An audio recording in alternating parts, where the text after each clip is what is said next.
नमस्ते दोस्तों। इसके पहले हमने जो Maharashtra motor vehicle rule 1989 chapter 1, chapter 2 और चैप्टर 3 का कुछ पार्ट हमने डिस्कस किया था। तो अभी तक हमने रूल नंबर 36 तक बात की थी। रूल नंबर 37 जो है licence of conductors of stage carriers के अंदर जो बात करता है, अगर इनकेस लाइसेंस अगर कंडक्टर का लॉस होता है या फिर अगर डिस्ट्रॉय हो जाता है तो उसके बेसिस पे भी आपको यहाँ पर लाइसेंस के लिए फिर से अप्लाई करना होगा और जो लाइसेंस है फिर से आपको मिल सकता है। तो उसके लिए जो भी आपको फीस होगी वो फीस भी यहाँ पर आपको पे करना होगी और फिर उसके बेसिस पे अगर वैलिड रीजंस आपके पता चले असेसिंग ऑफिसर आपको वो क्रॉस चेक करेगा और फिर उसके बेसिस पे आपको यहाँ पर दूसरा लाइसेंस भी मिल सकता है। रूल नंबर 38 जो है वो 38 यहाँ पर बात करता है डिफेक्ट और टॉर्न कंडक्टर्स लाइसेंस। तो अगर आपका लाइसेंस यहाँ पर खराब होता है, यहाँ पर जैसे हमने पहले बात की थी, अगर लॉस होता है, डिस्ट्रॉय होता है, तो उसके लिए भी आपको यहाँ पर डिटेल क्लैरिफिकेशन देने होंगे और फिर उसके बेसिस पे आपको यहाँ पर जो डुप्लीकेट लाइसेंस है रूल नंबर 39 के हिसाब से आपको वो मिल सकता है। उसके साथ में फिर जो अभी हमने बात की थी पहले बैजेस के बारे में, तो यहाँ पर जैसे महाराष्ट्र में जो ये रूल के हिसाब से आपको एक बैच मिलेगा जो मेटालिक बैच होता है, नॉर्मली उस पे जो नंबर होता है और उसके बेसिस पे आपका जो लाइसेंस है वो लाइसेंस की यहाँ पर डिटेल पता चलेंगी। उसके बाद में है 41 जो है effectiveness of conductors licence issued by the other state. तो ये अगर महाराष्ट्र स्टेट से अलग स्टेट से अगर आपको यहाँ पर लाइसेंस चाहिए, क्योंकि ऐसे भी कुछ सर्विसेज है कि जहां पर आपको दूसरे स्टेट से भी परमिशन मिलेगी और महाराष्ट्र में आना पड़े या फिर आपको एक स्टेट से दूसरे स्टेट में भी ट्रैवलिंग करना पड़े, तो ये पब्लिक सर्विसेज के लिए यहाँ पर जो कंडक्टर्स होते हैं तो उनके लिए ये यहाँ पर परमिट मिलता है उनको, या फिर जो आपको कंडक्टर होता है उसके पास ये परमिट होल्डर होता है कि मैं महाराष्ट्र और अदर स्टेट के लिए भी यहाँ पर ड्राइविंग कर सकता हूँ। तो उसके लिए जो भी ट्रांसपोर्ट एग्रीमेंट होगा वो ट्रांसपोर्ट एग्रीमेंट उन्होंने म्यूचुअली एग्री किया होता है और उसके बेसिस पे फिर इसको एक स्पेसिफिक परमिशन मिल जाती है कि अदर स्टेट में भी यहाँ पर ये ट्रैवल कर सकते हैं। चैप्टर 4 जो है वो है रजिस्ट्रेशन ऑफ मोटर व्हीकल्स। तो मोटर व्हीकल्स की जो हम बात कर रहे हैं यहाँ पर, तो यहाँ पर जो रजिस्ट्रेशन प्रोसेस है उसमें आपको डिटेल्स में यहाँ पे जानकारी मिलेगी। तो यहाँ पर रजिस्टरिंग अथॉरिटी कौन है, तो जैसे यहाँ पर हमने पहले भी बात की थी कि अलग अलग रीजन्स के लिए अलग अलग अथॉरिटीज होती है। जैसे कि मुंबई एक रीजन के लिए अगर अथॉरिटी होगी तो वहां पर बृहन्मुंबई का आरटीओ होगा, वो ऑफिसर्स के अंडर जो मेन मुंबई या म्युनिसिपल कॉर्पोरेशन के लिमिट्स होते हैं वो यहाँ पर होंगे। अगर हमने ठाणे रीजन की अगर बात की तो वहां पर ठाणे, रायगढ़ या सिंधुदुर्ग या रत्नागिरी ऐसे यहाँ पर जो डिस्ट्रिक्ट है वो आएंगे और उसी तरह फिर अलग अलग जो कोल्हापुर, पुणे, नासिक या धुले, औरंगाबाद या फिर अमरावती, नागपुर साइड के जो अलग अलग रीजन है वो अथॉरिटी वहां पर अलग अलग डिस्ट्रिक्ट के लिए यहाँ पर दी गई है। फिर है रूल नंबर 43 जो है एपेलेट अथॉरिटीज के बारे में बात करता है। तो इसके पहले भी हमने बात की थी कि यहाँ पर अगर आपको कोई अपील करना है, आपको कोई ऑब्जेक्शन लेना है या कोई डिसीजन या ऑर्डर या नोटिस के अगेंस्ट आपको कुछ बात करनी है तो उसके लिए आप एपेलेट अथॉरिटी को एप्लीकेशन सबमिट कर सकते हैं, यानी कि ये एपेक्स अथॉरिटी होगी और फिर वो यहाँ पर आपको बताएगी कि आपका जो भी पॉइंट है वो स्टेटमेंट है उसके रिलेटेड जो भी आपके पास एविडेंसेस है, आपके पास डॉक्यूमेंट्स है वो लेके आइए और फिर आपकी जो हियरिंग है यहाँ पर वो कंडक्ट होगी। तो जो भी पर्सन है जिसका अपील होगा तो उसके रिलेटेड उसकी जो भी बातें होंगी यहाँ पर पहले सुन ली जाएगी और उसके बाद में फिर उसके बेसिस पे अगर आपको लगता है कि ट्रांसपोर्ट ऑफिसर्स को अगर यहाँ पर कुछ बात करनी है, उनसे कुछ क्रॉस वेरिफिकेशन करना है तो उसके बेसिस पे आपको डिसीजन मिल जाएगा। अगर इनकेस यहाँ पर सर्टिफिकेट रिन्यूएशन की बात है और यहाँ पर आप फिट है या नहीं, ये फिटनेस की भी यहाँ पर बात होगी। तो यहाँ पर फिटनेस के सर्टिफिकेट के बेसिस पे ही आपको जो लाइसेंस है वो रजिस्ट्रेशन वो आपको यहाँ पर इशू किया जाएगा, या फिर अगर आपका एक्सपायरी डेट आ चुका है तो उसके बेसिस पे कोई रिन्यूअल हो सकता है। तो ये मोटर व्हीकल के रजिस्ट्रेशन के लिए यहाँ पर ये पॉसिबल है। उसके अलावा जो सर्टिफिकेट ऑफ फिटनेस अगर लॉस हो जाता है या फिर डिस्ट्रॉय हो जाता है, और या फिर किस चीज की वजह से ये खराब हो जाता है, तो उसके लिए भी आप यहाँ पर एप्लीकेशन फिर से कर सकते हैं, और फिर से ये क्रॉस वेरिफिकेशन होगी, और उसके बेसिस पे आपको ये फिर से सर्टिफिकेट ऑफ फिटनेस यहाँ पर मिल सकता है। इन केस अगर आपका कोई इश्यू होता है तो उसके बेसिस पे ये रिजेक्ट भी हो सकता है, कैंसिल भी हो सकता है, सस्पेंड भी हो सकता है। तो कंडीशंस टू कंडीशंस पे ये डिपेंड होगा। कई जगह टेम्पररी रजिस्ट्रेशन के लिए भी रिक्वायरमेंट हो सकती है, तो टेम्पररी सर्टिफिकेट्स भी यहाँ पर जो पर्टिकुलर फॉर्म होता है वो फॉर्म यहाँ पर आपको फिलअप करना होगा, और फिर आपको जो भी पर्टिकुलर फीस होगी, जैसे कि अगर 1989 के हिसाब से देखेंगे तो टू व्हीलर के लिए वहाँ पे 100 रुपीज फीस थी, या फिर जो LMV होते हैं लाइट मोटर व्हीकल उसके लिए 200 फीस, या फिर मीडियम या हेवी है तो वो 300 या 500 रुपीज फीस वहाँ पर उस टाइम टेम्पररी रजिस्ट्रेशन के लिए दी जाती थी। तो यहाँ पर ये आपको चेक करना होगा कि कंडीशंस क्या है, लेटेस्ट नॉर्म्स क्या है, उसके बेसिस पे आपको फीस पेमेंट करके आप यहाँ पर टेम्पररी रजिस्ट्रेशन के लिए अप्लाई कर सकते हैं। फिर अगर आप रिन्यूअल के लिए अगर फेल हो गए, या फिर विद इन डेट्स ने आप में ये रिन्यूअल के लिए आपने अप्लाई नहीं किया या फिर रजिस्ट्रेशन नहीं किया, तो यहाँ पर जो भी आपको पेनाल्टी या एडिशनल फीस है वो भी लगेगी, और उसके बाद में फिर एप्लीकेशन जो है वो एप्लीकेशन यहाँ पर एक्सेप्ट हो सकता है। अगर इनकेस कुछ कंडीशंस ऐसी होती है कि जहां पर आपको एग्जाम्पशंस भी मिल सकता है, तो रजिस्ट्रेशन फीस जो भी होगी तो वो एग्जाम्पशंस के लिए जो ऑफिसर है, स्टेट गवर्नमेंट का रिप्रेजेंटेटिव है, वो वहां पर चेक करेगा कि आपको एग्जाम्पशंस किस चीज के लिए मिल सकता है।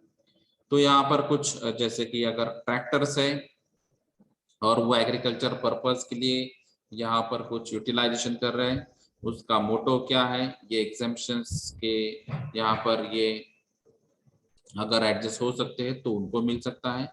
कुछ मोटर्स या एम्बुलेंस या जो इमरजेंसी व्हीकल्स होते हैं उनके लिए भी यहाँ पर ये रजिस्ट्रेशन फी एग्जेम्प्ट हो सकती है। तो ये सब डिपेंड है कि कंडीशन क्या है, आपका एप्लीकेशन क्या है, आपके डॉक्यूमेंट्स के बेसिस पर यहाँ पर ऑफिसर ये डिसाइड कर सकता है। 51 जो है वो है loss of destruction of certificate of registration. अगर आपने रजिस्ट्रेशन प्रोसेस कंप्लीट की है या उसके बाद में आपको रजिस्ट्रेशन भी मिल चुका है, लेकिन वो कहीं पे अगर घूम गया या फिर वो डिस्ट्रॉय हो चुका है, तो उसके लिए डुप्लीकेट सर्टिफिकेट के लिए भी आप यहाँ पर अप्लाई कर सकते हैं। तो जो भी फीस और जो भी प्रोसीजर होगी उसके लिए आपको यहाँ पर जाना होगा।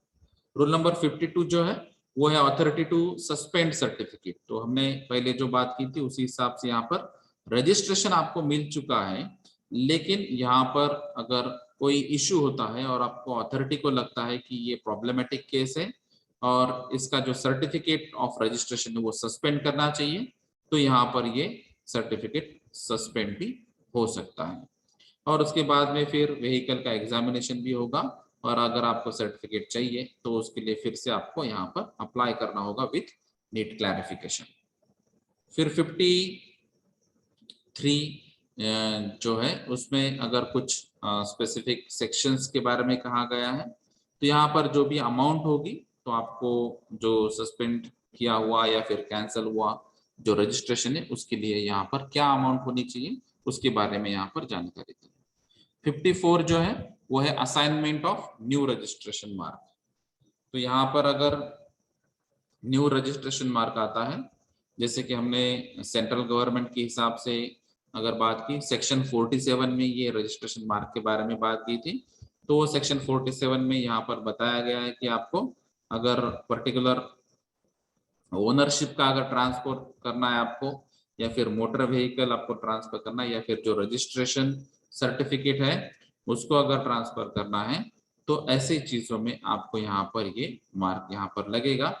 और फिर उसके बेसिस पे यहाँ पर जो न्यू रजिस्ट्रेशन मार्क है वो यहाँ पर आप असाइन कर सकते हैं एज अ ऑथोरिटी।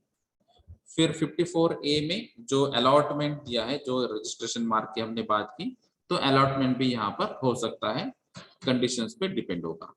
तो यहाँ पर जैसे कुछ नंबर्स ऐसे होते हैं तो उसके लिए स्पेसिफिक फीस भी लागू हो जाती है। जैसे कि अगर हम देखेंगे कि 0001, ये अगर ऐसे नंबर का आपको व्हीकल चाहिए तो उस हिसाब से एक स्पेसिफिक फीस वहाँ पे लागू हो सकती है। तो जैसे अगर हम 1989 के हिसाब से यहाँ पर बात करेंगे तो 2 या 3 व्हीलर्स अगर होंगे, ट्रांसपोर्ट व्हीकल होंगे, तो 0001 ये अगर आपको रजिस्ट्रेशन मार्क या नंबर चाहिए तो उसके लिए 50,000 रुपीज ये ऑफिशियल फी लागू होगी। अगर ये अदर देन 2 या 3 व्हीलर्स है, और यानी कि 4 व्हीलर्स की हम बात कर रहे हैं, तो वहां पर 3 लाख रुपीज यहाँ पर फीस लागू होती है। तो उसी तरह ऐसे बहुत सारे अलग अलग नंबर है, जैसे कि 0009 है, या फिर 0786 है, या फिर 9999 है। तो ऐसे बहुत जो स्पेसिफिक नंबर्स है, ये यूनिक नंबर्स होते हैं, तो उसके लिए अलग अलग यहाँ पर फीस यहाँ पर लागू होगी। तो वो फीस भरने के बाद ही आपको ये जो नंबर्स या रजिस्ट्रेशन मार्क्स है वो मिल जाएंगे। फिर है 55 जो है एग्जेम्पशंस ऑफ रोड प्लांट। तो यहाँ पर अगर कोई चैप्टर 4 के हिसाब से अगर हम देखते हैं तो यहाँ पर अगर कोई रोड रोलर्स यहाँ पर यूज हो रहे हैं, या फिर जो ग्रेडर्स यूज हो रहे हैं, या फिर अदर व्हीकल्स ऐसे कुछ यूज हो रहे हैं जो कंस्ट्रक्शन एक्टिविटीज में है, जो रोड कंस्ट्रक्शन के एक्टिविटीज में है, या फिर रिपेयरिंग एक्टिविटीज में है, या फिर क्लीनिंग ऑफ रोड्स के एक्टिविटीज में है, तो उनको यहाँ पर एग्जम्पशन मिल सकता है। फिर है 56 supply of copies of particulars of registration. तो आपको जो भी रजिस्ट्रेशन कंप्लीट प्रोसेस के बाद जो रजिस्ट्रेशन सर्टिफिकेट मिला है, तो उसकी कॉपीज यहाँ पर आपको ये गवर्नमेंट डिपार्टमेंट को भी यहाँ पर सबमिट करनी है। और जहाँ पर भी आपको लगता है कि ऐसे ऐसे डिपार्टमेंट में जहाँ पे आपको अप्लाई करना है या फिर वहाँ पे जरूरत होगी, तो वहाँ पे उस डिपार्टमेंट को आपको ये कॉपीज वहाँ पे सबमिट करनी है। फिर है 57 जो है notice of alteration of motor vehicles. तो यहाँ पर अगर मोटर व्हीकल के अंडर अगर कोई सेक्शंस में कुछ चेंजेस होते हैं तो उसके रिलेटेड आपको यहाँ पर नोटिस दी जाती है। तो ये सेक्शन 52 का रेफरेंस है आपको यहाँ पर, अगर यहाँ पे कुछ अथॉरिटी से यहाँ पर जो रिसीट्स है या नोटिस है वो भी यहाँ पर आपको मिल सकते हैं। तो उसके बेसिस पे आपको जो करेक्टिव एक्शन होगी वो यहाँ पर आपको लेनी होगी। फिर 58 है जो है इंटीमेशन रिगार्डिंग स्टोलन और रिकवर्ड मोटर व्हीकल्स। तो जैसे हम अगर कोई व्हीकल आपके सोसाइटी में से या फिर पार्किंग से, होटल से, कहीं से भी चोरी हो जाता है तो उसके बारे में आपको पुलिस कंप्लेन करना पड़ती है। फिर पुलिस कंप्लेन में आपको डिटेल जानकारी देनी पड़ती है। इन केस अगर ऐसे कोई व्हीकल्स पुलिस को मिल जाते हैं तो ये जो मोटर व्हीकल्स होती है उसकी रिकवरी, या फिर जो स्टोलन व्हीकल्स होते हैं तो ऐसे व्हीकल्स के बारे में भी यहाँ पर इंटीमेशन दिया जाता है। अगर आपकी स्पेसिफिक कोई कंप्लेन होती है तो वो पर्टिकुलर रीजन के आरटीओ को यहाँ पर ये कॉपी मिल जाएगी कि ये पुलिस स्टेशन के अंडर ये व्हीकल्स मिल चुके हैं, और इसमें से अगर आप पुलिस कंप्लेन यहाँ पर किसी ने की है तो आपके वो डॉक्यूमेंट वेरिफिकेशन करके ये यहाँ से व्हीकल आप लेके जा सकते हैं। तो ये इंटीमेशन आप वहाँ पे अलग अलग ऑफिसेस या पुलिस स्टेशन में दे सकते हैं। फिर 59 जो है maintenance of state registers of motor vehicles. तो मोटर व्हीकल ओरिएंटेड जो भी अथॉरिटीज है उसके जो अलग अलग रजिस्ट्रेशंस है, या फिर कैंसिलेशन है, या फिर सस्पेंशन है, या फिर अलग अलग अगर कोई चीजें होगी तो ये सभी आपको रिकॉर्ड करनी पड़ती है। तो यहाँ पर ये रजिस्टर्ड यानी कि रिकॉर्ड करना यहाँ पर कंपल्शन है। तो अप टू डेट आपको यहाँ पर सभी चीजें रखनी होगी। फिर है चैप्टर 5 जो है कंट्रोल ऑफ ट्रांसपोर्ट व्हीकल्स के बारे में। तो उसमें से रूल नंबर जो 60 है वो है मीटिंग, यानी कि स्टेट ट्रांसपोर्ट अथॉरिटी के मीटिंग अलग अलग होगी, और फिर उसमें जो भी अमेंडमेंट्स होती है या फिर जो अलग अलग रूल्स में चेंजेस होते हैं या फिर अलग अलग रीजन्स के अगर कोई इश्यूज होते हैं तो वो सारे डिस्कस होते हैं। तो नॉर्मली यहाँ पे एक साल में कम से कम 2 बार यहाँ पर मीटिंग हो सकती है स्टेट ट्रांसपोर्ट अथॉरिटी की। तो ये मिनिमम रिक्वायरमेंट है, उसमें अलग अलग टॉपिक्स यहाँ पर हो सकते हैं। फिर उसमें चेयरमैन होगा, बाकी के मेंबर्स भी होंगे, जॉइंट ट्रांसपोर्ट कमिश्नर्स भी होंगे, स्टेट गवर्नमेंट के जो ऑफिसर्स होते हैं या फिर जो सेक्रेटरी होती है, तो वो सेक्रेटरीज भी यहाँ पर अवेलेबल होंगे। और फिर जो भी डिटेल डिस्कशन हुआ है तो मिनट्स ऑफ मीटिंग वहां पर सर्कुलेट हो जाएंगे, और फिर नेक्स्ट मीटिंग में उसका ध्यान दिया जाएगा कि जो पहले इश्यूज या प्रॉब्लम डिस्कस किए हैं तो वो इम्प्लीमेंट हो चुके हैं या सॉल्व हो चुके हैं या नहीं। फिर है 61 जो रीजनल ट्रांसपोर्ट अथॉरिटीज की मीटिंग्स के बारे में कहा जाता है।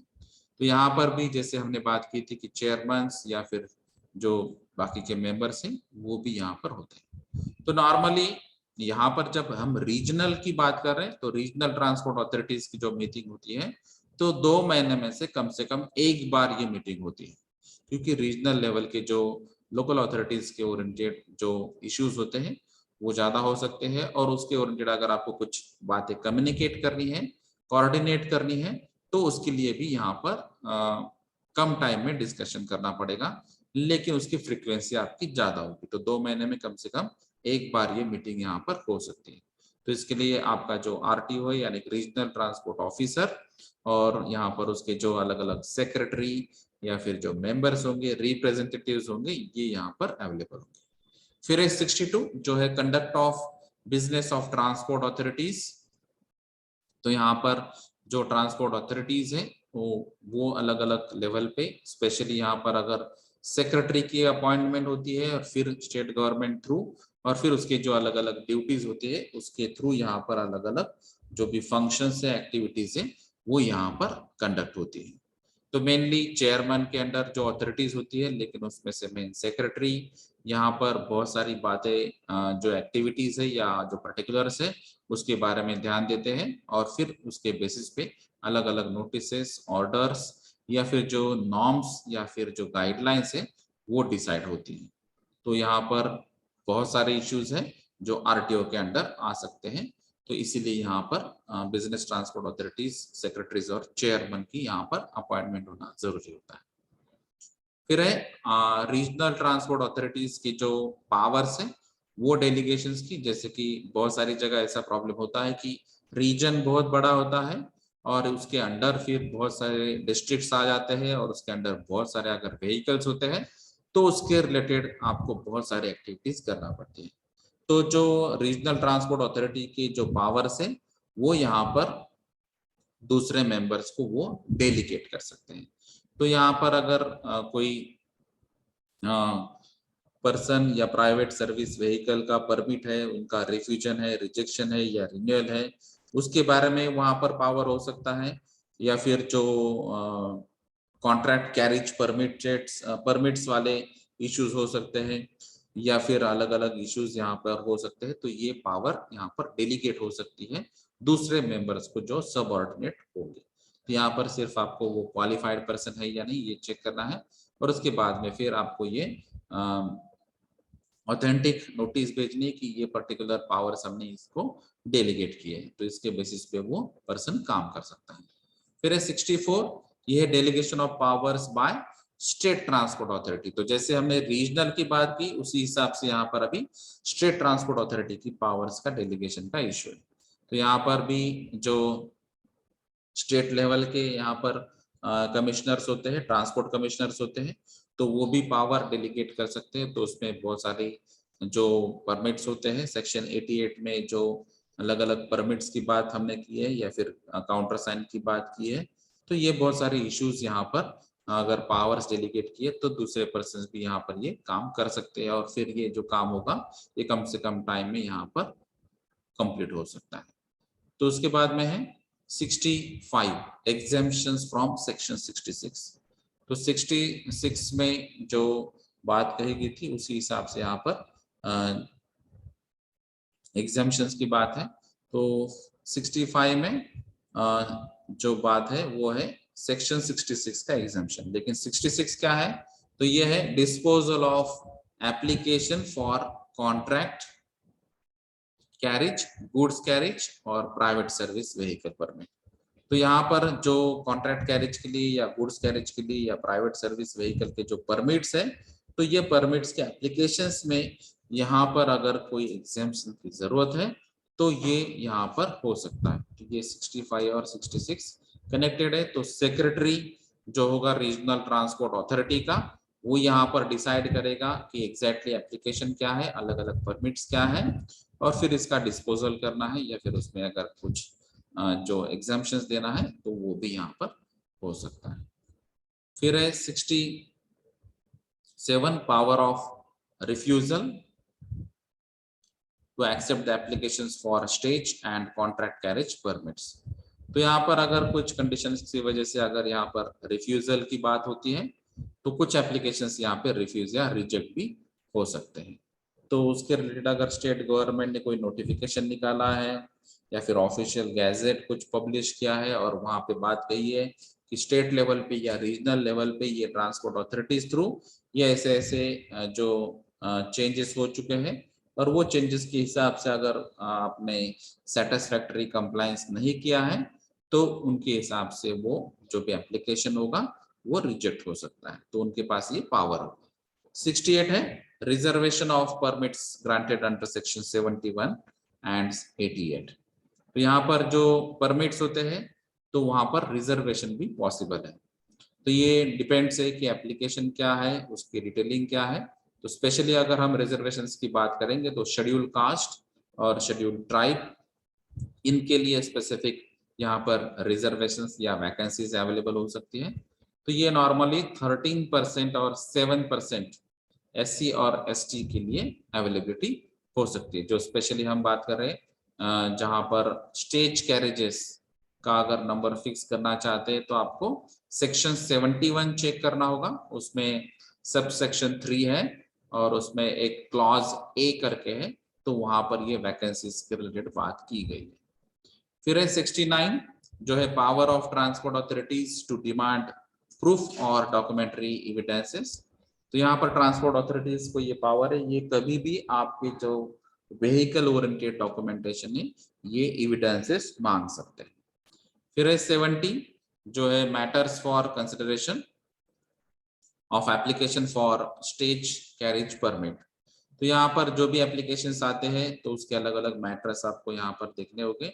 तो ये पर्सन जो भी है ये एजुकेटेड एम्प्लॉय है या नहीं, या फिर उसका जो पर्सन्स का जो अगर कोई फिटनेस इश्यू होता है तो उसके बारे में, या फिर उसका जो मिनिमम क्वालिफिकेशन होता है उसके बारे में। जैसे कि नॉर्मली यहाँ पे डिप्लोमा इन ऑटोमोबाइल इंजीनियरिंग ये प्रेफरेंस दिया जाता है रीजनल ट्रांसपोर्ट अथॉरिटी के अंडर, या फिर अगर उसका टूरिज्म या फिर ट्रांसपोर्ट या मैनेजमेंट जैसा अगर कोई डिप्लोमा होता है स्टेट गवर्नमेंट रिकॉग्नाइज इंस्टीट्यूट से तो वो भी कंसिडर हो सकता है। या फिर ट्रैवल एजेंट यहाँ पर अगर अप्रूव करना है तो ये इंडियन टूरिज्म डेवलपमेंट कॉर्पोरेशन जो है ITDC या फिर MTDC यानी कि महाराष्ट्र टूरिज्म डेवलपमेंट कॉर्पोरेशन, उनके थ्रू भी यहाँ पर ये जो एप्लीकेशन है ये स्टेज कैरेज परमिट के लिए यहाँ पर सैंक्शन हो सकते हैं। तो ये कुछ अलग अलग यहाँ पर कंडीशंस भी पॉसिबल है। 71 जो है वो है forms of applications for permit. तो ये अलग अलग परमिट के लिए आपको जो एप्लीकेशंस करना पड़ते हैं उसके बारे में यहाँ पर 71 में जानकारी दी। जैसे कि यहाँ पर फॉर्म अगर आप देखेंगे तो फर्स्ट शेड्यूल में अलग अलग दिया है। जैसे कि फॉर्म P है तो यहाँ पर आपको जो स्टेट अथॉरिटी होती है तो वो स्टेज कैरेज के लिए आपको यहाँ पर यूज करना पड़ेगा। या फिर यहाँ पर जो कॉन्ट्रैक्ट कैरेज परमिट होते हैं तो उसके लिए फॉर्म PCO यानी कि कॉन्ट्रैक्ट के लिए, तो यहाँ पर ये भी हो सकता है। या फिर गुड्स कैरेज परमिट्स के लिए फॉर्म PGDCA हो सकता है, या फिर टेम्पररी परमिट के लिए फॉर्म PTM हो सकता है, या फिर for private service vehicles form PPR हो सकता है, या फिर स्पेशल परमिट अगर आपको चाहिए तो फॉर्म P यहाँ पे COSPA। ऐसे अलग अलग फॉर्मेट्स अलग अलग ये जो शेड्यूल्स में बताए गए उसके हिसाब से आपको जो भी जरूरत होगी उसके बेसिस पे आपको ये फॉर्म सबमिट करने। फिर है फॉर्म ऑफ परमिट 72 में। तो यहाँ पर जैसे अभी हमने पहले बात की थी उसी हिसाब से यहाँ पर भी फर्स्ट शेड्यूल में अलग अलग यहाँ पर परमिट्स के फॉर्म है। For example form PST.S for stage carriage permit. तो ऐसे अलग अलग फॉर्मेट्स यहाँ पे पर्टिकुलर कॉन्ट्रैक्ट कैरेज के लिए, कैजुअल कॉन्ट्रैक्ट के लिए, या फिर goods carriage, temporary carriage, private sectors या नेशनल परमिट्स या फिर जो टूरिस्ट व्हीकल होते हैं उनके लिए अलग अलग यहाँ पे फॉर्मेट्स दिए गए। फिर 73 जो है entry of registration mark on permit. तो आपका जो रजिस्ट्रेशन मार्क होगा तो वो आपको पर्टिकुलर परमिट मिली है रीजनल ट्रांसपोर्ट अथॉरिटी से, ये भी यहाँ पे मार्किंग करनी होगी, यानी कि आपको नंबर या नंबर प्लेट यहाँ पर लगानी होगी। 74 जो है extension of area of validity of permit. तो अगर आपका जो भी परमिट मिल चुका है आपका, जैसे हमने अलग अलग परमिट्स या फॉर्म्स की बात की है, तो परमिट मिलने के बाद उसका अगर एक्सपायरी आ जाता है तो उसका अगर एक्सटेंशन आपको लेना है, या फिर जो पर्टिकुलर परमिट आपने लिया है, जैसे कि हमने अभी स्टेट का ही परमिट लिया है लेकिन मुझे अभी अगर कॉन्ट्रैक्ट का परमिट लेना है या फिर नेशनल परमिट लेना है, तो ये अगर एरिया में भी एक्सटेंशन करना है तब भी आपको यहाँ पर जो परमिट की वैलिडिटी है उसको भी क्रॉस चेक करके आपको रीसबमिशन करना होगा और फिर एप्लीकेशन वेरीफाई होने के बाद आपको यहाँ पर एक्सटेंशन मिल सकता है एरिया ओरिएंटेड। फिर है 75 परमिट फीस। तो ये जो भी आपको परमिट यहाँ पे अलग अलग फॉर्म्स में फॉर्मेट्स में भरने हैं तो उसके लिए अलग अलग यहाँ पर फीस हो सकती है। तो ये फीस जो भी होगी वो आपको पे करनी है। जैसे कि यहाँ पर अगर ग्रांट जो रिन्यूअल का परमिट होगा तो उसमें अगर काउंटर सिग्नेचर लेना है तो मीटर मोटर कैब के लिए 200 रुपीज होगा। यहाँ पे अब जो रिन्यूअल करना है आपको और यहाँ पर जो नॉन मीटर मोटर व्हीकल होंगे तो उसके लिए शायद 500 रुपीज होगा। तो ऐसे अलग अलग व्हीकल्स के लिए अलग अलग कैटेगरीज के लिए अलग अलग फीस होगी, तो वो वहां पे आपको पे करनी होगी। फिर कुछ यहाँ पर एग्जेम्पशंस की भी बात हो सकती है। तो जो भी आपने फीस का पेमेंट करना है तो यहाँ पर कुछ पर्टिकुलर स्पेशली अगर हम बात करेंगे तो शेड्यूल कास्ट के लिए या शेड्यूल ट्राइब्स के लिए भी यहाँ पे स्पेसिफिक परमिशन है जो रूल नंबर 78 में बताई है कि आपको 50% फीस ही पे करनी होगी। तो 50% फीस का आपको एग्जाम्पशन मिल सकता है। उसी हिसाब से अलग अलग जो व्हीकल्स की कैपेसिटी होती है तो वो सिटिंग कैपेसिटी के हिसाब से भी यहाँ पर जो म्युनिसिपल कॉरपोरेशन होगा या फिर जो अथॉरिटीज होंगी वो भी यहाँ पर एग्जाम्पशंस के बारे में कुछ डिसीजन ले सकते हैं। फिर है 77 जो है stage carriage to ply on routes other than the specified in the permit under certain circumstances. तो यहाँ पर अगर आपको लगता है कि जो भी परमिट मिला है उससे अलावा आपको ये पर्टिकुलर इसमें अगर जाना होगा या फिर ये परमिट का आपको यूटिलाइजेशन करना है तो कुछ स्पेसिफिक केसेस के लिए यहाँ पर ये परमिशन मिल सकती है। जैसे कि अगर कोई इमरजेंसी सिचुएशन है या फिर पब्लिक सेफ्टी का आपको यहाँ पर कुछ इश्यू है वो सॉल्व करना है या फिर अगर पब्लिक ऑर्डर के इंटरेस्ट में कुछ काम करना है तो ऐसी चीजों में यहाँ पर ये परमिशंस जो है वो इमीडिएटली आपको मिल सकती है। फिर 78 जो है additional conditions in respect of certain permits. तो कुछ परमिट्स के लिए एडिशनल कंडीशंस भी यहाँ पर हो सकती है। तो कुछ कंडीशन स्पेसिफिक होल्डर के लिए हो सकती है या फिर कुछ परमिशंस के गाइडलाइंस भी यहाँ पर पर्टिकुलर लेवल पे हो सकते हैं। तो ये डिपेंड होगा कि कंडीशन क्या है, उसके बेसिस पे ये अलग अलग कंडीशंस यहाँ पे ऐड हो सकती है, अथॉरिटी उनको ऐड कर सकती है। 79 है जो है carriage of goods on stage carriage.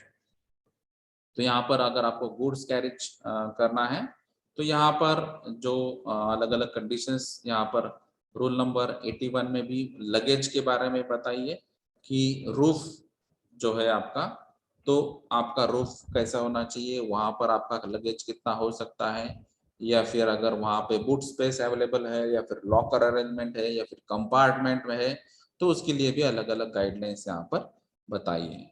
तो जो भी आप गुड्स कैरेज करना चाहते हैं उसके जो भी परमिट लिया है उसके बेसिस पे ही आपको ये जो गुड्स है वो कैरी करना चाहिए। फिर है रूल नंबर 80 जो है carriage of goods on contract carriage prohibited. तो अगर आपने किसी से कॉन्ट्रैक्ट लिया है तो ये रीजनल ट्रांसपोर्ट अथॉरिटी डिसाइड करेगी कि ये परमिशन आपको मिलनी चाहिए या नहीं। अगर कोई स्पेशल रीजन है जहां पर ये पर्टिकुलर ऑकेजन की वजह से ये ऐसा प्रॉब्लम हो चुका है और जिसकी वजह से आपको ये परमिशन देनी होगी तो वहां पर परमिशन मिलेगी। अदरवाइज यहाँ पर जो नॉर्मल सिचुएशन है वहां पर आपको ये परमिशन नहीं मिल सकता। फिर है 81 जो है carriage of certain goods in stage और कॉन्ट्रैक्ट कैरेज प्रोहिबिटेड। तो यहाँ पर कुछ गुड्स जो है जिसकी वजह से यहाँ पर अगर पब्लिक सेफ्टी का प्रॉब्लम हो सकता है या फिर पब्लिक हेल्थ का प्रॉब्लम हो सकता है, तो ऐसे गुड्स को कैरी करने के लिए यहाँ पर परमिशन नहीं मिल सकती कुछ स्पेसिफिक एरिया के लिए भी। फिर है उसके बाद में 82 जो है carriage of personal luggage in stage carriage. तो ये अगर आपको ये अगर करना चाहते हैं तो उसके लिए सर्विसेज की आपको परमिशन होगी, या फिर जो म्युनिसिपल एरियाज है स्पेशली, या फिर जो पैसेंजर है वहाँ पे एग्जैक्टली क्या इशू है उसकी बेसिस पे आपको ये अगर करना होगा। तो इसके लिए भी एक लिमिटेशन दिया है, अगर पर्सनल लगेज आपको कैरी करना है तो 14 किलोग्राम्स ऑफ लगेज ये आप इंडिविजुअल यहाँ पर कैरी कर सकते हैं। फिर 83 जो है carriage of animals in goods vehicle. तो यहाँ पर अगर आपको एनिमल कहीं से कहीं ट्रांसफर करना है तो उसके लिए भी ये स्पेसिफिक परमिशंस लेनी होगी, ये स्पेसिफिक व्हीकल में ही आपको यहाँ पर ये एनिमल्स की परमिशन मिलती है। जैसे कि वहाँ पे गोट्स या शीप्स या डियर्स या पिग्स जो नॉर्मली यहाँ पर आपको एनिमल्स दिखते हैं, तो उसके लिए भी जो भी एनिमल्स होंगे उसकी स्पेसिफिक स्पेस भी यहाँ पर उन्होंने गाइडलाइन बताई है कि इतना स्क्वायर मीटर्स में एरिया यहाँ पर अवेलेबल होना चाहिए। और ये अगर डबल डेक गुड व्हीकल्स भी होते हैं कई जगह, तो ये भी अगर आप करते हैं तो यहाँ पर भी अपर डेक के लिए या लोअर डेक के लिए या मिडल डेक के लिए भी जो भी पर्टिकुलर स्क्वायर मीटर्स की गाइडलाइंस है, वेंटिलेशन की गाइडलाइंस है, ये भी यहाँ पर उन्होंने बताई है। उसके अलावा है 84 जो है carriage of luggage in private service vehicles. तो अगर आपको लगेज कैरी करना है प्राइवेट सर्विस व्हीकल्स में तो उसके लिए भी स्पेसिफिक गाइडलाइंस है। जैसे कि हमने अभी पर्सनल लेवल पे 14 किलोग्राम बताया था, तो उसी हिसाब से यहाँ पर 40 किलोग्राम तक आप यहाँ पर लेके जा सकते हैं। फिर है 85 जो है रिन्यूअल ऑफ परमिट्स। तो जो भी परमिट्स आपने लिया है वो स्टेज कैरेज के लिए हो, कॉन्ट्रैक्ट के बेसिस पे हो या फिर नेशनल परमिट हो, जो भी हो, तो वो परमिट्स आपको फिर से जो भी कंडीशंस है जैसे एक्सपायरी आती है उसके बाद में आपको रिन्यूअल के लिए एप्लीकेशन करना होगा। तो ये renewal of counter signature of permits भी आपको यहाँ पर कंप्लीट करना है प्रोसेस। उसके अलावा जो वैलिडेशन ऑफ रिन्यूअल है ये भी आपको कंप्लीट करना है with counter signature of permit. और फिर उसके बाद में replacement of vehicle covered by permit वो भी यहाँ पर आपको चेक करवाना है। तो ये रेगुलर बेसिस पे आपको जो भी परमिट्स है उसकी कंडीशंस है ये सब सेटिस्फाई रखने के लिए, अप टू डेट रखने के लिए आपको टाइम टू टाइम ये सभी एप्लीकेशंस और रिन्यूअल आपको करने होंगे। फिर यहाँ पे प्रोसीजर ऑन कैंसलेशन, सस्पेंशन और एक्सपायरी ऑफ परमिट भी है। तो यहाँ पर अगर किस वजह से आपका परमिट कैंसिल होता है या फिर सस्पेंड किया जाता है या फिर एक्सपायर हो जाता है, तो उसके लिए भी स्पेसिफिक प्रोसीजर दी है कि अगर कैंसलेशन होता है तो क्या करना चाहिए, सस्पेंशन या फिर एक्सपायरी होती है तो उसके लिए आपको फॉर्म फिलअप करना है, एप्लीकेशन सबमिट करना है, आपका जो भी रीजन है वो भी यहाँ पे क्लियरली मेंशन करना है। फिर परमिट अगर आपको ट्रांसफर करना है तो रूल नंबर 91 में गाइडलाइंस बताई है कि अगर आपको परमिट ट्रांसफर करना है तो ये आपको अलाउड है, आपको जो स्पेसिफिक कंडीशंस है वो यहाँ पर फॉलो करनी होगी। और यहाँ पर जो अलग अलग कंडीशंस में अलग अलग जो अथॉरिटीज होती है, तो कहीं जगह ट्रांसपोर्ट अथॉरिटी हो सकती है, कहीं जगह आपको जो मैजिस्ट्रेट होते हैं उसके थ्रू भी जाना पड़ता है, या फिर गवर्नमेंट ऑफ महाराष्ट्र के जो अलग अलग जो रिप्रेजेंटेटिव्स हैं उसके थ्रू भी आपको यहाँ पर जाना हो सकता है। तो ये अलग अलग जो ट्रांसफर के लिए यहाँ पर कुछ रूल्स एंड रेगुलेशंस हैं, तो उसके लिए स्पेसिफिक एरियाज कुछ नोटिफिकेशन या ऑफिशियल गैजेट्स भी उन्होंने पब्लिश किए हैं, तो उसके बेसिस पे भी आपको कुछ नॉर्म्स फॉलो करने होंगे। जैसे अगर आपने मुंबई सिटी और उसके अगर सबर्ब्स ठाणे और पुणे सिटी अगर इसके लिए ये एरिया में आपको काम करना है तो उसके लिए आपको 25,000 रुपीज फीस पे करनी होगी। अगर आपको स्टेट ऑफ महाराष्ट्र या अदर एरियाज के लिए होती है तो 5000 रुपीज होती है। तो ऐसे अलग अलग जो भी लीगल रिक्वायरमेंट, फीस की रिक्वायरमेंट और जो कंडीशन सेटिस्फाई करके आप यहाँ पर परमिट ट्रांसफर कर सकते हैं। फिर है 92 जो है transfer of permit in case of death of permit. तो जो जिसने भी परमिट लिया है उसकी अगर डेथ हो जाती है तो ये परमिट भी आप यहाँ पर ट्रांसफर कर सकते हैं। तो उसके लिए भी आपकी डिटेल गाइडलाइन यहाँ पर दी गई है रूल नंबर 92 में, क्योंकि आपको यहाँ पर स्पेसिफिक फीस भरनी होगी। फिर आपका जो पहले का जो परमिट होल्डर था, फिर उसका जो फोटोग्राफ है या फिर उसके जो गवर्नमेंट के प्रूफ्स है, और फिर आपका जिसको ट्रांसफर करना है उनके भी जो भी प्रूफ्स होते हैं उसको आपको कंप्लीट करना होगा। फिर है 93 जो है issue of duplicate permits. In case आपके परमिट का कुछ इश्यू होता है, जैसे अभी हमने इसके पहले भी बात की थी कि अगर लॉस हो जाता है, खो जाता है या फिर डिस्ट्रॉय हो जाता है, तो ये होल्डर, परमिट होल्डर यहाँ पर ट्रांसपोर्ट अथॉरिटी को एप्लीकेशन कर सकता है। जो भी फीस वहां पर लायबल होगी वो फी पेमेंट करना होगा, और फिर जो डॉक्यूमेंट्स की रिक्वायरमेंट है वो डॉक्यूमेंट की रिक्वायरमेंट आपको फुलफिल करना होगी, और उसके बेसिस पे आपको डुप्लीकेट परमिट यहाँ पे मिल जाएगा, और वहां पे क्लियरली मेंशन किया जाएगा कि ये डुप्लीकेट परमिट है। उसके बाद में है 94 जो है वेरिएशन ऑफ परमिट। तो अगर परमिट में अगर आपको वेरिएशन करना है, चेंजेस करना है, तो ट्रांसपोर्ट अथॉरिटी को एप्लीकेशंस, फीस, डॉक्यूमेंट्स देके आप यहाँ पर ये चेंजेस करवा सकते हैं। फिर है 95 जो है प्रोडक्शन ऑफ परमिट। तो जो आपको रेगुलर बेसिस पे व्हीकल के लिए परमिट लगता है तो वो यहाँ पर आप ले सकते हैं।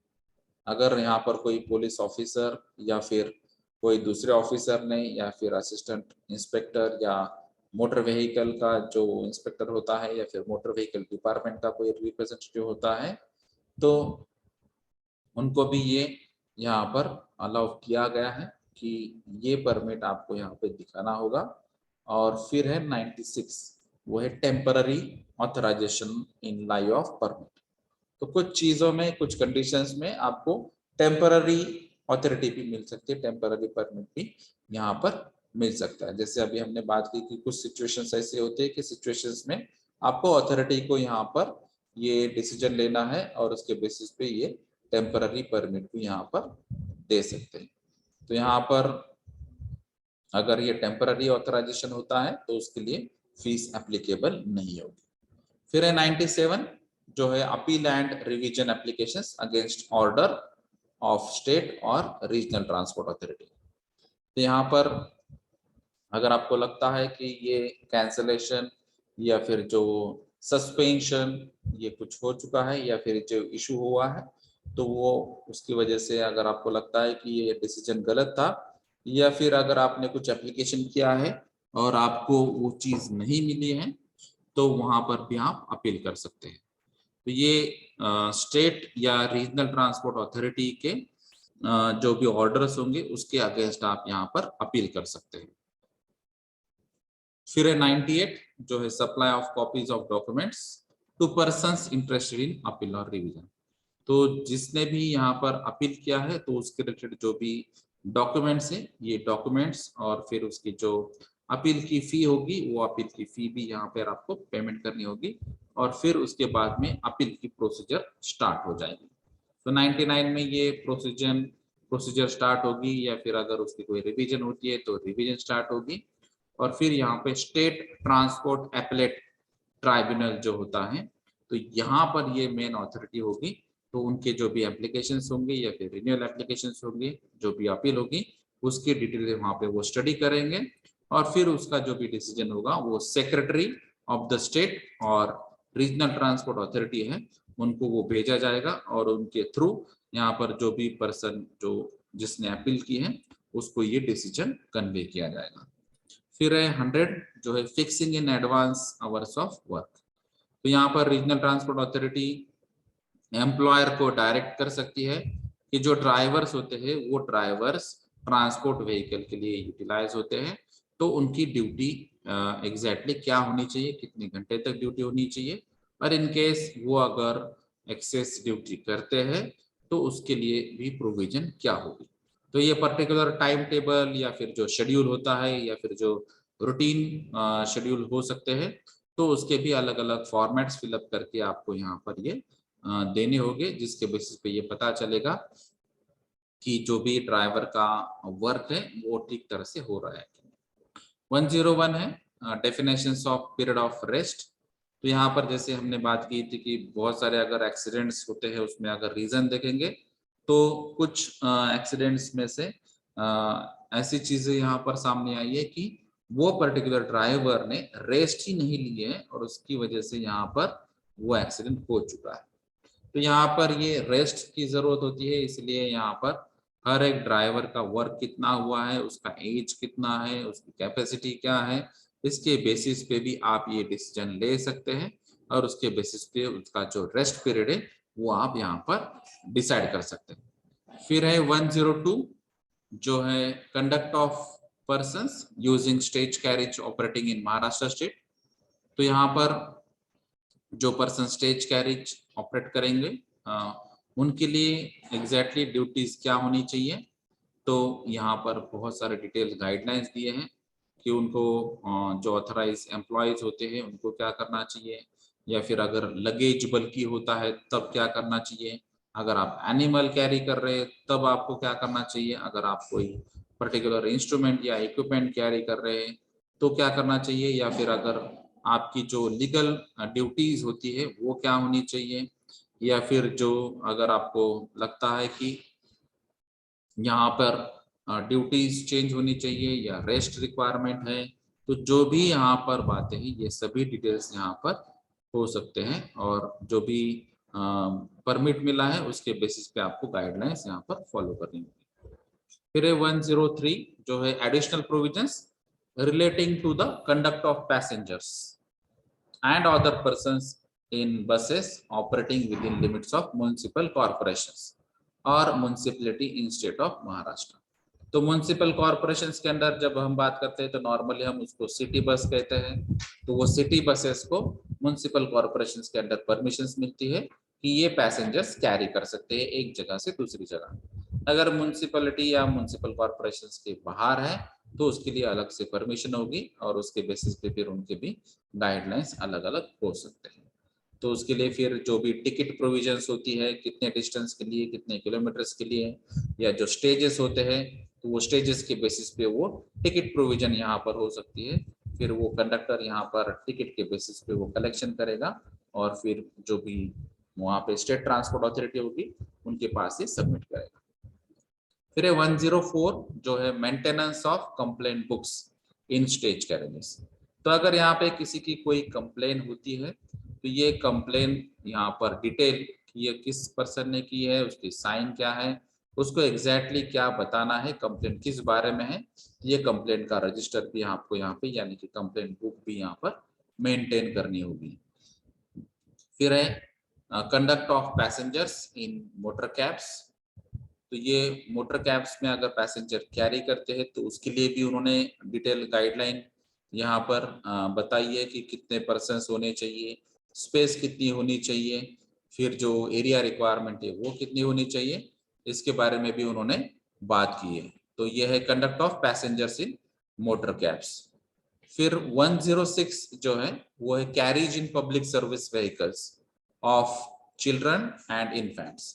तो यहाँ पर अगर पब्लिक सर्विस व्हीकल्स में अगर चिल्ड्रंस होते हैं या फिर जो इन्फेंट्स होते हैं तो यहाँ पर उनके लिए भी स्पेसिफिक प्रोविजन दी गई है और ये प्रोविजन के बेसिस पे उनको यहाँ पर प्रायोरिटी बेसिस पे जगह मिलनी चाहिए, इसका भी ध्यान रखा गया है। फिर 107 है वो है disinfection of public service vehicles. तो अगर यहाँ पे पब्लिक सर्विस व्हीकल्स में अगर इन्फेक्शन का कोई इश्यू होता है या फिर इन्फेक्शन की पॉसिबिलिटीज है या फिर आपको सिचुएशन वाइज जैसे अभी कोविड-19 का जो सिचुएशन था उसके बेसिस पे तो यहाँ पर गवर्नमेंट के स्पेसिफिक गाइडलाइंस थे कि आपको कंटिन्यूअस बेसिस पे ये पब्लिक सर्विस व्हीकल डिसइंफेक्ट करना होगा। तो नॉर्मल केसेस में भी ये डिसइंफेक्शन होता है। अगर नॉर्मल कंडीशंस होती है तो नॉर्मली जैसे यहाँ पर कोई पर्टिकुलर इंसेक्टिसाइड्स या डीडीटी ऐसे भी कुछ जो सर्विसेज है वो भी यहाँ पे डिसइंफेक्शन के लिए यूज की जाती है। अभी जैसे यहाँ पर हम क्लोराइड्स या क्लोराइड डेरिवेटिव्स यहाँ पर यूज कर रहे थे कोविड-19 पीरियड में, तो ये कंडीशन टू कंडीशन बेसिस पे गवर्नमेंट अथॉरिटीज आपको डायरेक्ट करेगी कि यहाँ पर डिसइंफेक्शन के लिए आपको क्या करना होगा। फिर है 108 जो है carriage of persons in goods vehicles. तो अगर पर्संस को कैरी करना है गुड्स व्हीकल्स में तो उसके लिए भी कुछ रिस्ट्रिक्शंस है, लिमिटेशंस है, और उसके बेसिस पे ही आपको यहाँ पर परमिशन मिल जाएगी। 109 है duty to carry goods by good carriage. तो इसके लिए भी अगर गुड्स कैरेज में आप गुड्स कैरी करते हैं तो उसके लिए भी बहुत सारे अलग अलग यहाँ पर गाइडलाइंस बताई है, और इनकेस अगर वहाँ पे कुछ आपको इश्यूज आते हैं तो वो इश्यूज भी आप यहाँ पर कम्युनिकेट कर सकते हैं। तो उसमें मैक्सिमम वेट कितना ले सकते हैं आप, उसका एरिया कितना होना चाहिए, जो भी लीगल रिक्वायरमेंट है या फिर लॉ में बताई है उसी हिसाब से आप कैरी कर रहे हैं, या फिर ओवर वेट वहां पे हो रहा है तो ओवर वेट के लिए भी अलग अलग पेनाल्टीज और प्रोविजंस बताई गई है, तो वो भी आपको यहाँ पर ध्यान रखना है। फिर है 110 जो है स्टैंड्स और हॉल्टिंग प्लेसेस। तो स्पेशली हम यहाँ पर देखेंगे तो पर्टिकुलर रीजन के लिए किस एरिया में किस लोकेशन पे यहाँ पर जो हॉल्टिंग प्लेसेस है या फिर जो जिसको हम स्टैंड्स कहते हैं, जैसे कि बस के लिए बस स्टैंड होता है, सिटी बस के लिए सिटी बस स्टैंड होता है, या फिर मेन अलग अलग सर्विसेज पब्लिक सर्विसेज भी होती है, तो उनके लिए भी एक स्पेसिफिक लोकेशंस वहाँ पे फाइंड आउट किया होता है। तो ये एक्चुअली जब हम बात कर रहे हैं कि अथॉरिटीज, एक तो कमिश्नर ऑफ पुलिस या फिर कहीं पे डिस्ट्रिक्ट मैजिस्ट्रेट या फिर रीजनल ट्रांसपोर्ट अथॉरिटीज जो है ये डिसाइड करेंगे कि इस डिस्ट्रिक्ट में इस एरिया में किस लोकेशंस पे ये स्टैंड्स होने चाहिए। तो ये एरियाज यहाँ पे डिफाइन किए होते हैं और उसी जगह यहाँ पर एक्चुअली ये जो भी व्हीकल्स है वो स्टॉप होने चाहिए। अदर प्लेसेस में अगर होते हैं तो वहां पर अगर परमिशन आपको मिलती है तभी ये पॉसिबल है, अदरवाइज यहाँ पर परमिशन नहीं होनी चाहिए। वन है जो है return to be furnished in respect of transport vehicle. तो ट्रांसपोर्ट व्हीकल जैसे ही सेटिस्फाई करता है, जो भी काम कंप्लीट हो जाता है तो उसके रिटर्न भी आपको भरने हैं। उसके बाद में जो परमिट होल्डर है उसके अगर एड्रेस में कुछ चेंज है तो उसके लिए भी आप एप्लीकेशन कर सकते हैं। उसके अलावा जो पब्लिक सर्विस व्हीकल का डैमेज अगर होता है, कहीं पे फेलियर होता है, एक्सीडेंट होता है, तो जो भी चीज है तो उसका इंटीमेशन आपको यहाँ पर ट्रांसपोर्ट अथॉरिटी को इमीडिएटली करना है। उसके अलावा जो मोटर व्हीकल में अगर आपको अल्टरेशन करने हैं तो उसकी परमिशन लेनी चाहिए, क्योंकि परमिशन के बाद ही आपके जो भी मेन डिजाइन या सेफ्टी एस्पेक्ट्स होते हैं वो भी चेंज हो जाते हैं, इसीलिए आपको यहाँ पर परमिशन लेना जरूरी होगा। अगर यहाँ पे आपको ट्रेलर्स की जरूरत है और ट्रेलर्स आपको यूज करने हैं तो उसके लिए भी कुछ कंडीशन है, जैसे कि ट्रेलर के लिए लेंथ क्या होगी, उसमें आप क्या कैरी करने वाले हैं, या फिर आपका जो व्हीकल है उसकी स्पीड क्या होनी चाहिए और वो किस लेन में यहाँ पे जाना चाहिए, किस एरिया में जाना चाहिए, किस डायरेक्शन में जाना चाहिए। ऐसे बहुत सारी गाइडलाइंस यहाँ पे ट्रेलर्स के लिए भी मिल जाती हैं। फिर जो है 116 distinguishing boards for good vehicles. तो यहाँ पर अलग अलग बोर्ड की प्रोविजन हो जाती है, तो बोर्ड्स के प्रोविजन के बेसिस पे यहाँ पर जो गुड्स के व्हीकल्स है उसके लिए अलग अलग गाइडेंस मिल जाता है। फिर जो भी व्हीकल्स होते हैं उसका इंस्पेक्शन भी रेगुलर हो सकता है, तो ट्रांसपोर्ट अथॉरिटीज जो है वो ट्रांसपोर्ट अथॉरिटीज उसकी चेकलिस्ट बनाएगी और फिर उसका इंस्पेक्शन भी यहाँ पे रेगुलर बेसिस पे कर सकते हैं। स्पेशली यहाँ पे एक्सीडेंट्स अवॉइड करने के लिए ब्रेक्स का इंस्पेक्शन रेगुलर बेसिस पे होना जरूरी है, उसको मेंटेन रखना जरूरी होगा। और जहां पर हम मोटर कैब्स यूज कर रहे हैं तो वहां पर मोटर कैब्स में टैक्सीमीटर्स अवेलेबल है, इंस्टॉल किए हैं, ये देखना भी यहाँ पर जरूरी होगा, क्योंकि अगर ये नहीं होता है तो कंज्यूमर या कस्टमर और जो ड्राइवर्स होते हैं उसमें हमेशा कन्फ्लिक्ट्स के चांसेस बन जाते हैं। तो ये अलग अलग टैक्सीमीटर्स या फिर जो इंस्पेक्शन या फिर जो भी रिक्वायरमेंट है इसका रेगुलर इंस्पेक्शन करने के लिए यहाँ पर इंस्पेक्टर्स को पावर है कि ये कभी भी कोई भी व्हीकल का इंस्पेक्शन कर सकते हैं। उसके अलावा जो लाइसेंसिंग और रेगुलेशंस की हमने बात की थी उसमें जो भी कोड ऑफ कंडक्ट बताया था एजेंट्स के लिए भी बताया था, या फिर जो टिकट्स कैसे सेल करते हैं, जो पब्लिक सर्विस व्हीकल्स या सिटी बसेस वगैरह हम जिसकी बात करते हैं, तो उसके लिए भी कोड ऑफ कंडक्ट बताया है। तो उसका जो स्पेसिफिक रेगुलेशंस या रूल्स एंड रेगुलेशन है उसको ही फॉलो करना होगा। फिर है 122 जो है लॉस ऑफ प्रॉपर्टी। अगर यहाँ पर व्हीकल का कुछ इश्यू होता है, डैमेज होता है, या फिर वो व्हीकल ही लॉस होता है, या फिर व्हीकल ओरिएंटेड अगर कोई कंपोनेंट लॉस होता है, तो उसका भी आपको इंटीमेशन यहाँ पे देना जरूरी होगा। कुछ यहाँ पर एजेंट्स लाइसेंसिंग के लिए भी काम कर सकते हैं, तो कम टाइम में अगर आपको ये अचीव करना है तो उसके लिए ऑथेंटिक एजेंट्स भी यहाँ पर अवेलेबल हो सकते हैं। कुछ प्रोहिबिशंस है जो पर्टिकुलर लाइसेंसिंग के लिए एजेंट थ्रू आप काम नहीं कर सकते, या फिर जो एजेंट है वो ऑथेंटिक है या नहीं, अगर इस पे कुछ डाउट है तो उसके लिए भी आप यहाँ पर चेक कर सकते हैं कि कोई भी पर्सन यहाँ पे एज ए एजेंट यहाँ पर काम नहीं करेगा। तो यहाँ पर जो एजेंट्स का लाइसेंस है वो आपको पहले लेना होगा और उसके बाद में ही आप एज ए एजेंट यहाँ पे काम कर सकते हैं। तो रीजनल ट्रांसपोर्ट अथॉरिटी ये डिसाइड करेगी कि ये एजेंट यहाँ पर कौन है। तो उसके लिए भी स्पेसिफिक शेड्यूल फॉर्म जो है वो आपको फिलअप करके देने होगी, और उसके जो डॉक्यूमेंट्स है उसका वेरिफिकेशन होगा, और उसके बाद में ही आपको एजेंट्स का लाइसेंस मिलेगा। फिर 126 जो है रिन्यूअल ऑफ एजेंट्स लाइसेंस। तो एजेंट्स को जैसे ही लाइसेंस मिलता है तो उसमें भी एक पर्टिकुलर ड्यूरेशन होता है, तो ड्यूरेशन खत्म होने के बाद ही उसके लिए रिन्यूअल के लिए भी वो जा सकता है। इन केस अगर एजेंट्स का कुछ इशू होता है तो यहाँ पर जो कैंसलेशन का ऑप्शन है, तो एजेंट का लाइसेंस भी यहाँ पर ट्रांसपोर्ट अथॉरिटी कैंसिल कर सकती है या फिर सस्पेंड कर सकती है। फिर 128 है जो है issue of duplicate licence. In case अगर ये एजेंट का लाइसेंस लॉस हो जाता है, डिस्ट्रॉय हो जाता है, तो यहाँ पर आप फिर से अप्लाई कर सकते हैं रिन्यूअल के लिए। तो जो भी फीस और डॉक्यूमेंट्स की रिक्वायरमेंट होगी उसके बेसिस पे आपको ये मिल जाएगा लाइसेंस, और उसमें क्लियरली लिखा होगा कि ये लाइसेंस डुप्लीकेट है। फिर है 130 जो है कंडीशंस ऑफ एजेंट्स लाइसेंस। तो जैसे अभी हमने बात की थी, इसमें अलग अलग कंडीशंस या प्रोविजंस की बात हो सकती है, जैसे कि यहाँ पर एडिक्वेट स्पेस अवेलेबल है या नहीं, पार्किंग के लिए यहाँ पर व्हीकल्स के लिए आपके पास जगह है या नहीं, लोडिंग या अनलोडिंग अगर गुड्स की यहाँ पे रिक्वायरमेंट है तो उसके लिए आपकी प्रोविजन है या नहीं, या फिर जो लाइसेंस में जो भी पर्टिकुलर बातें कही है, जैसे कि यहाँ पर स्टोरेज है या फिर डिस्पैच है या फिर डिलीवरी है, तो उसके लिए आपके पास प्रॉपर अरेंजमेंट है या नहीं, या फिर अगर आपके पास कुछ डिलीवरी या फिर कोई अदर केसेस है, तो जो भी केसेस होंगे तो यहाँ पर आपके पास प्रॉपर अरेंजमेंट है या नहीं, इसके बारे में आपको ये डिटेल जानकारी देनी होगी, और उसके बाद में ही आपको ये लाइसेंस मिलेगा। और फिर ये लाइसेंस आपको डिस्पैच किया जाएगा अलग अलग फॉर्मेट्स में, और आपका जो भी एड्रेस होगा तो कंडीशंस यहाँ पे स्पेसिफिक दी जाएगी।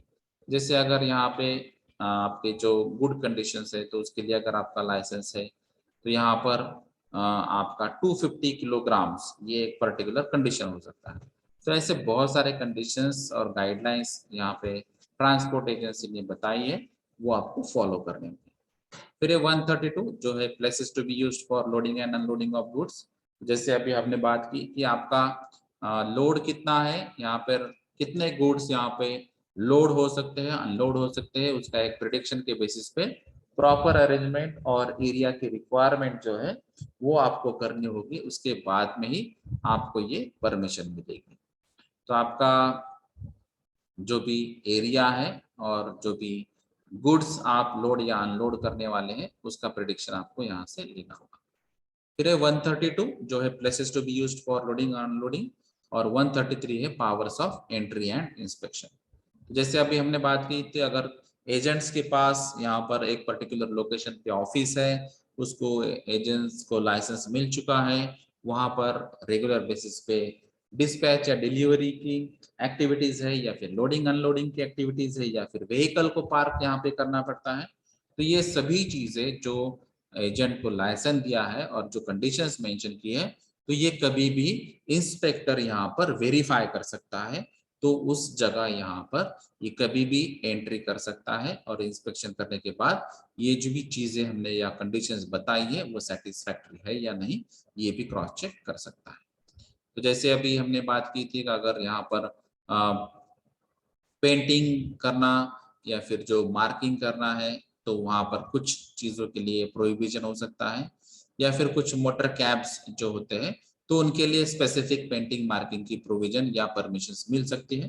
टैक्सीमीटर्स के बारे में तो हमने पहले ही बात की कि ये कंपलसरी इंस्टॉल करना होगा, और जैसे ही गाइडलाइंस चेंज हो जाते हैं उसके हिसाब से, जैसे कि आज के डेट में अगर हम देखेंगे तो इलेक्ट्रॉनिक डिजिटल टैक्सीमीटर्स का फिट करना ये भी यहाँ पर पॉसिबल हो सकता है, या फिर जो टाइप ऑफ मोटर है उसके बेसिस पे आपको अप्रूवल मिलेगा, या फिर जो अप्रूवल का रिवोकेशन है ये भी पॉसिबिलिटीज है, या फिर जो कंस्ट्रक्शनल रिक्वायरमेंट्स होती है।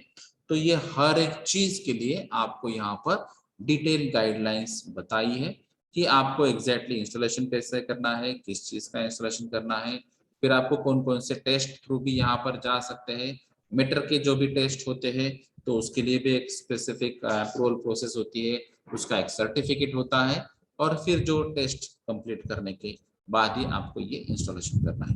तो ये अलग अलग प्रोविजंस जो है 134 टू 142 तक यहाँ पर दी गई है। फिर जो फिटिंग्स होते हैं, जैसे कि यहाँ पर अलग अलग कंपोनेंट्स होते हैं, तो कंपोनेंट्स का अगर आपको फिटिंग करना है तो कंपोनेंट्स फिटिंग के लिए आपको परमिशन लेनी होगी, या फिर ऑलरेडी अगर परमिशंस के थ्रू ही यहाँ पे उन्होंने बताइए कि आप ये डायरेक्टली कर सकते हैं तो वो भी आपको क्रॉस चेक करना होगा। तो यहाँ पर ऐसे कुछ फिटिंग्स आप यहाँ पर फिट कर सकते हैं आपके व्हीकल पे, या फिर अगर यहाँ पर सीलिंग ऑफ मीटर फिटिंग है तो टेस्ट जैसे ही कंप्लीट हो जाती है, टेस्ट का सर्टिफिकेट मिल जाता है, तो यहाँ पर मीटर इंस्टॉल करने के बाद उसको सील भी किया जा सकता है। उसके अलावा जो मार्किंग सिस्टम होती है, या फिर अगर किसी ने वहाँ पर टेम्पर टैम्पर किया है, यानी कि उसको अगर क्रैश करने का वहाँ पर अगर कोशिश की, या फिर जो भी मार्किंग सिस्टम था उसको वहाँ पे उन्होंने इरेज कर दिया या निकाल दिया, तो ऐसे सिस्टम्स यहाँ पर नहीं चलेंगे। तो अगर इंस्पेक्शन के दौरान अगर लगता है आपको कि इन्होंने ये प्रॉब्लम किया है तो आपको वो चेंज करना होगा। तो ये डिपेंड्स है कि वहाँ पे वो कंडीशन क्या है और आपको ये रिप्लेसमेंट या चेंज करने की जरूरत है या नहीं। तो जो भी मार्किंग सिस्टम से वो भी आपको फॉलो करनी होगी। जो भी अगर मीटर ही डिफेक्टिव होगा तो उसको भी आपको रिप्लेस करना होगा या फिर रिपेयर करके आपको फिट करना होगा, और जो भी फीस यहाँ पर लायबल होगी तो वो रिप्लेसमेंट के लिए हो, या फिर रिपेयरिंग मेंटेनेंस के लिए हो, या फिर अगर आपको रिन्यूअल के लिए हो, तो वो सभी चीजें जो भी फीस होगी तो वो आपको यहाँ पर पे करनी होगी। जैसे कि टेस्टिंग होती है तो टेस्टिंग के लिए भी फी आपको कंप्लीट देनी होगी, या फिर जो स्टाफ का रिक्वायरमेंट होता है, या फिर रफ टेस्ट अगर आपको करना है तो उसका एक पर्टिकुलर रिक्वायरमेंट होता है। तो ऐसे अलग अलग जो टेस्टिंग की रिक्वायरमेंट होती है वो भी आपको यहाँ पर फुलफिल करनी होगी। तो अभी तक हमने जो अलग अलग चैप्टर्स देखे महाराष्ट्र मोटर व्हीकल्स में, उसके अलावा भी जो बाकी के चैप्टर्स है वो हम नेक्स्ट सेशन में देखेंगे। धन्यवाद।